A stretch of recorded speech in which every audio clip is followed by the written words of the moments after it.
وهر شك بسر مروفي بيت مروفي إيمان في هبت كو أبا قدر خدي خد تعالى بري هنجي أو تشي نبسي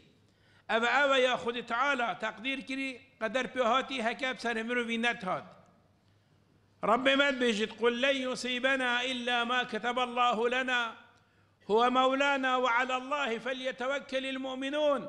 أي في غمرت بيجا شو بسر منايت إلا أو نبت أو خدي بما نبسي خدي خداني ميا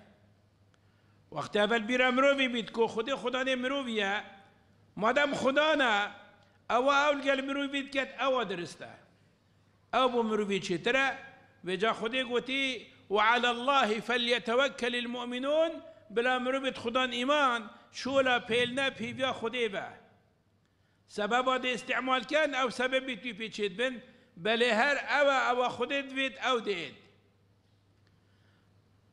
وخد تعالى بما ديار كاتكو من إنسان دي كافة الطنقافية دا قرفتاريا دي بينيد خد بيجد ألف لام ميم أحسب الناس أن يتركوا أن يقولوا آمنا وهم لا يفتنون ولقد فتنا الذين من قبلهم فليعلمن الله الذين صدقوا وليعلمن الكاذبين